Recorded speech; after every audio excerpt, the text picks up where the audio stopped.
بسم اللہ الرحمن الرحیم۔ السلام علیکم معزز طلباء کرام، آپ سب کیسے ہیں؟ آج ہم موطا امام محمد کے سبق نمبر 173 کو پڑھیں گے۔ آج کے ہمارے سبق کا عنوان ہے مناسک حج میں تقدیم و تاخیر کا بیان۔ آج کے ہمارے سبق کی جو عبارت ہے وہ باب من قدم نسکن قبل نسکن سے شروع ہوتی ہے کہ یہ باب ہے اس حوالے سے کہ جس نے مناسک حج میں سے کسی کو کسی دوسرے پر مقدم کر دیا اور بعض کو بعض پر مؤخر کر دیا، تو اس حوالے سے آج کا ہمارا سبق ہے۔ تو چلیے اس سبق کی پہلے احادیث کریمہ کی قرات کرتے ہیں اور ان کے بعد پھر باقاعدہ اس کی توضیح اور تشریح کی طرف بڑھتے ہیں۔ تو امام محمد رحمۃ اللہ علیہ پہلی حدیث پاک لکھتے ہیں: اخبرنا مالک حدثنا ابن شہاب عن عیسی بن طلحة بن عبید اللہ انه اخبره عن عبد الله بن عمرو بن العاص رضی اللہ عنہما ان رسول اللہ صلی اللہ علیہ وسلم وقف للناس عام حجۃ الوداع يسألونه فجاء رجل فقال يا رسول الله لم أشعر فنحرت قبل أن أرمي قال ارمي ولا حرج. وقال آخر يا رسول الله لم أشعر فحلقت قبل أن أذبح قال اذبح ولا حرج. فما سئل رسول الله صلى الله عليه وسلم عن شيء يومئذ قدم ولا أخر إلا قال افعل ولا حرج. امام محمد رحمۃ اللہ علیہ فرماتے ہیں کہ ہمیں امام مالک نے خبر دی ہے، اور وہ فرماتے ہیں کہ ہمیں ابن شہاب نے عیسی بن طلحہ بن عبید اللہ سے بیان کیا، انہوں نے عبداللہ بن عمرو بن عاص سے بیان کیا ہے کہ رسول اللہ صلی اللہ علیہ وسلم حجۃ الوداع کے سال تشریف فرما ہوئے تو لوگ آپ سے مختلف مسائل حج دریافت کر رہے تھے۔ ایک آدمی آیا اور عرض کرنے لگا: یا رسول اللہ، مجھے علم نہ تھا، میں نے رمی سے قبل جانور ذبح کر لیا ہے۔ فرمایا جاری کر لے، کوئی حرج نہیں ہے۔ ایک اور آدمی آیا اور عرض کرنے لگا: یا رسول اللہ، مجھے بھی پتہ نہ تھا، میں نے ذبح کرنے سے پہلے سر مونڈ لیا ہے۔ فرمایا جا ذبح کر، کوئی حرج نہیں ہے۔ بس رسول اللہ صلی اللہ علیہ وسلم سے اس دن کسی بھی چیز کے مقدم یا مؤخر ادا کرنے کے بارے میں نہ پوچھا گیا، مگر آپ نے ہر ایک کے جواب میں یہی ارشاد فرمایا کہ جا کر لے، کوئی حرج نہیں ہے۔ اخبرنا مالک حدثنا ایوب السختیانی عن سعید بن جبیر عن ابن عباس رضی اللہ عنہما انه كان يقول من نسي من نسكه شيئا او ترك فليهرق دما. قال ایوب لا ادری اقال ترک ام نسی. امام محمد رحمۃ اللہ علیہ اس باب کی دوسری حدیث پاک ذکر فرماتے ہیں۔ آپ فرماتے ہیں کہ ہمیں امام مالک نے خبر دی ہے، اور وہ یہ فرماتے ہیں کہ ہمیں ایوب سختیانی نے سعید بن جبیر رضی اللہ تعالی عنہ سے خبر دی، اور وہ حضرت عبداللہ بن عباس رضی اللہ عنہما سے بیان کرتے ہیں کہ حضرت عبداللہ بن عباس کہا کرتے تھے جو شخص اپنے حج کے مناسک میں سے کچھ بھول گیا یا اس نے کوئی ترک کر دیا تو اسے ایک خون قربانی دینا چاہیے۔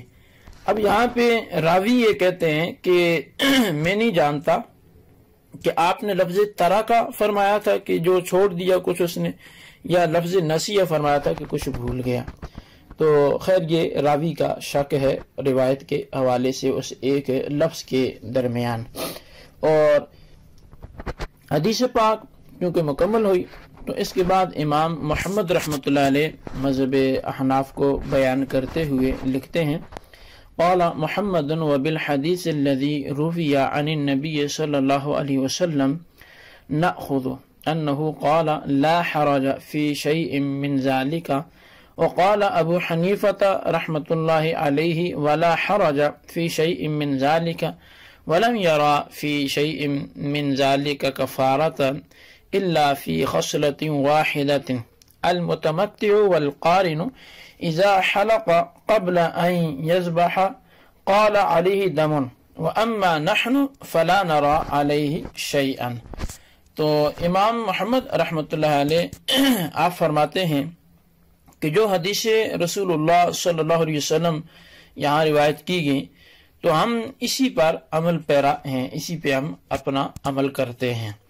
آپ نے فرمایا کہ ان میں سے کوئی حرج نہیں ہے، جبکہ امام اعظم امام ابو حنیفہ رحمۃ اللہ علیہ نے کہا کہ ان میں سے کسی کے اندر کوئی حرج نہیں ہے، اور انہوں نے ان تمام افعال میں سے صرف ایک میں کفارے کا قول ذکر کیا ہے. وہ یہ ہے کہ حج تمتع یا حج قران کرنے والا اگر وہ ذبح کرنے سے پہلے حلق کرا لے تو اس پر دم واجب ہے. تو بہرحال ہم اس پر بھی کوئی کفارہ نہیں ڈالتے. تو امام محمد رحمۃ اللہ علیہ گویا امام اعظم کے حوالے سے بتا رہے ہیں کہ ان کے ہاں تو دم لازم ہو جاتا ہے، جبکہ صاحبین وہ اپنا فرما رہے ہیں کہ ہمارے ہاں اس پر بھی دم لازم نہیں ہوتا. اچھا، اب امام محمد رحمۃ اللہ علیہ نے افعال منا یعنی رمی کرنا، حلق کرنا، ذبح کرنا، ان میں تقدیم و تاخیر کو بغیر کسی کفارے کے وہ جائز قرار دیا ہے، جبکہ امام اعظم امام ابو حنیفہ رحمۃ اللہ علیہ کے متعلق لکھا ہے کہ وہ اس تقدیم و تاخیر میں دم کے وجوب کے قائل ہیں. امام اعظم رضی اللہ عنہ کا جو مسلک ہے وہ ان احادیث پر مبنی ہے کہ جن میں ان افعال کے مقدم اور مؤخر کرنے والے پر دم کے وجوب کا قول ملتا ہے. چنانچہ کچھ احادیث جو ہیں وہ ان کی حوالے سے ان کی مذہب کی تائید میں کہ جو امام اعظم کا ہے وہ میں آپ کے سامنے رکھتا ہوں. اس میں پہلی حدیث جو ہے وہ حضرت عبداللہ بن مسعود رضی اللہ تعالیٰ عنہ سے روایت ہے. فرماتے ہیں کہ جس نے حج کے کسی فعل کو دوسرے پر مقدم کیا تو اس پر دم واجب ہے. من قدم نسکن علی نسکن فعلیہ دم. یہ ہدایہ جو یہ اس کے حوالے سے میں نے آپ کے سامنے یہ روایت رکھی ہے.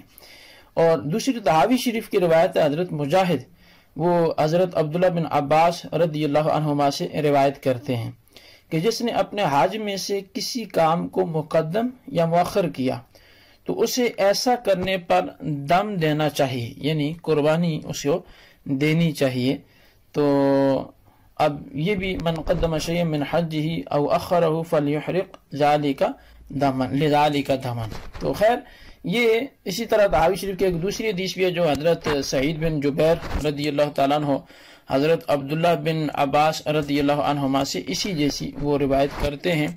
اور یہ عبداللہ بن عباس کے جنہوں نے افعال حج میں تقدم و تأخر پر قربانی کے وجوب کا قول ذکر کیا ہے وہ وہی واحد راوی ہیں جنہوں نے نبی اکرم صلی اللہ علیہ وسلم سے وہ روایت بیان کی ہے جس میں مذکور ہے کہ آپ سے حجۃ الوداع کے دن جو بھی تقدم و تاخر کے بارے میں پوچھا گیا آپ نے سب کے جواب میں ارشاد فرمایا کہ کوئی حرج نہیں ہے.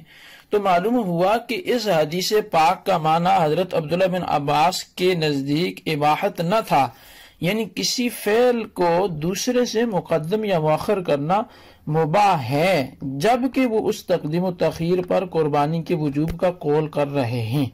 تو یہ ایک دوسری وجہ سامنے آ گئی. اسی طرح مصنف ابن ابی شیبہ میں حضرت جابر بن زید رضی اللہ تعالیٰ عنہ نے ایک شخص کو فدیہ ادا کرنے کا حکم دیا جس نے قربانی سے پہلے حلق کرا لیا تھا.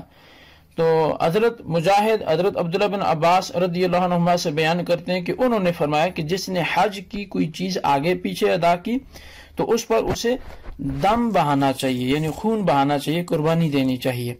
حضرت سعید بن جبیر رضی اللہ تعالیٰ عنہ سے روایت ہے کہ جس شخص نے اپنے حج کی کسی چیز کو دوسری سے پہلے یا ذبح کرنے سے پہلے حلق کرا لیا، کسی چیز کو دوسری سے پہلے یا پھر مطلقاً وہ تو عموم حکم تھا، اب مخصوص کر لیا کہ ذبح کرنے سے پہلے حلق کرا لیا تو اس پر دم بہانا یعنی قربانی دینا یہ کیا ہے؟ واجب ہے. اب اسی طرح مصنف ابن ابی شیبہ میں ہی حضرت ابراہیم کہتے ہیں کہ جب کسی نے ذبح کرنے سے قبل حلق کرا لیا تو اس پر دم لازم ہے۔ پھر انہوں نے یہ آیت پڑھی ہے کہ وَلَا تَحْلِقُوا، جو رؤوسکم والی ہے، کہ تم اپنے سروں کا حلق نہ کراؤ، کہ تم اپنے سروں کا حلق نہ کرو جب تک کہ ہدی جو ہے وہ اپنے مقام کو نہ پہنچے، حتیٰ یبلغ الہدی محلہ۔ تو اب یہ کتنی احادیث جو ہیں وہ آپ کے سامنے روایت کی گئی، تو ان تمام احادیث اور روایات سے ثابت یہی ہوتا ہے کہ افعال منا میں ترتیب واجب ہے، یعنی پہلے قربانی، اس کے بعد حلق یا قصر کرنا ہے۔ تو امام اعظم امام ابو حنیفہ رضی اللہ عنہ بھی وجوب ترتیب کے قائل ہیں۔ آپ کے مسلک کی وضاحت فقہ حنفی کی معتبر کتاب ابن حمام کی فتح القدیر سے جو ہے وہ اور ہدایہ کی روشنی میں آپ کے سامنے جو ہے وہ رکھتے ہیں۔ تو فتح القدیر کے حوالے سے اس میں بخاری اور مسلم وہ اس کا حوالہ دے کر صاحب فتح القدیر جو ہیں وہ لکھتے ہیں، وہ کہتے ہیں کہ بخاری اور مسلم دونوں میں یہ روایت موجود ہے کہ یا اس طرح کی روایات موجود ہے کہ نبی علیہ الصلوۃ والسلام حجۃ الوداع کے موقع پر کھڑے ہوئے تھے۔ ایک شخص نے عرض کیا، حضور میں نے لا علمی کی وجہ سے قربانی کرنے سے پہلے سر منڈا لیا ہے۔ تو آپ نے فرمایا کوئی حرج نہیں ہے، اب ذبح کر لو۔ پھر دوسرا شخص عرض کرنے لگا، حضور میں نے بھی کنکریاں مارنے سے قبل قربانی کر لی ہے، اسے بھی آپ نے فرمایا کوئی حرج نہیں ہے، اب کنکریاں مار لو۔ یہی حدیث پاک صاحبین کی دلیل ہے کہ مذکورہ افعال میں تقدیم و تاخیر سے دم واجب نہیں ہوتا۔ تو اب اس کا جواب یہ ہے، یعنی یہ صاحب فتح القدیر جواب دے رہے ہیں کہ اس کا جواب یہ ہے کہ حرج نہیں کا مطلب یہ ہے کہ گناہ نہیں ہوا اور حج بھی فاسد نہیں ہوا۔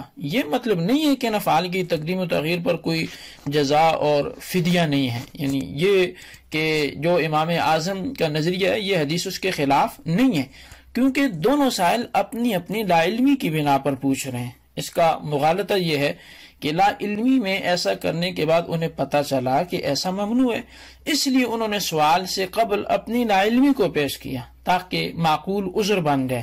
اب امام محمد اور امام ابو یوسف کی طرف سے یہ اس کے جواب میں بھی کہا جا سکتا ہے کہ سائل نے جب اپنے مناسک کی ترتیب رسول اللہ صلی اللہ علیہ وسلم کے افعال کے خلاف دیکھی تو یہ سمجھا کہ آپ نے جس ترتیب سے مناسک ادا فرمائے ہیں وہی ترتیب معین ہے، تو اس نے سوال کیا اور اپنا عذر بھی ساتھ ہی بیان کر دیا۔ تو رسول کریم صلی اللہ علیہ وسلم نے لا حرج فرما کر ظاہر فرما دیا کہ مناسک کی یہ ترتیب معین نہیں ہے بلکہ مسنون ہے، واجب یا فرض نہیں ہے، لیکن حقیقت یہ ہے کہ جہاں یہ احتمال بنتا ہے وہاں ترتیب کے وجوب کا بھی احتمال موجود ہے، اور نبی اکرم صلی اللہ علیہ وسلم نے اسے جہالت کی بنا پر معذور قرار دیا ہو۔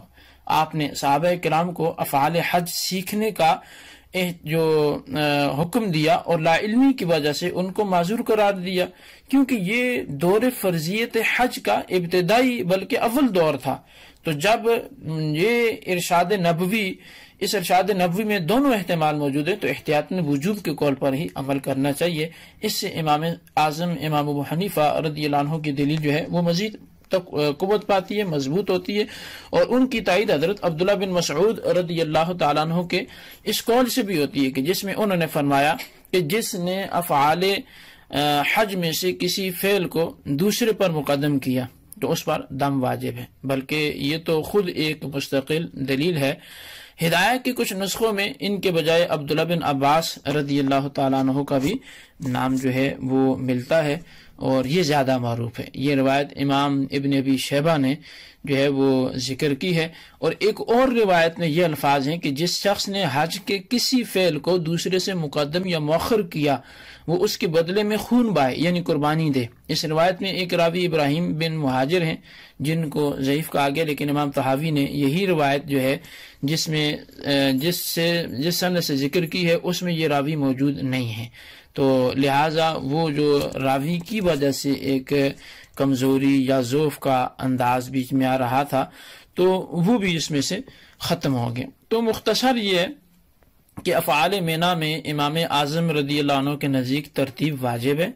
امام طحاوی وغیرہ اکابر احناف نے اس کی تائید میں احادیث اور قرآنی استنباط وہ پیش کیا ہے، اس لیے حاجی کو چاہیے کہ وہ ان افعال میں ترتیب کا خاص خیال رکھے۔ اگر وہ ترتیب قائم نہیں رکھ پاتا تو بلا شبہ پھر اس پر دم لازم آئے گا، اور امام اعظم کا ہی جو قول ہے وہی صحیح اور وہی قابل اعتماد اور قابل تقلید ہے۔ تو لہٰذا یہ ہمارا آج کا سبق تھا، اس کو آپ اچھی طرح سمجھیں، اس کے خلاصے کو اپنے رجسٹر پر ضرور لکھیں۔ اللہ تبارک و تعالیٰ سے دعا کرتے ہیں جو ہم نے پڑھا سنا اسے یاد رکھنے کی توفیق نصیب فرمائے۔ آمین بجاہ النبی الامین صلی اللہ علیہ وسلم۔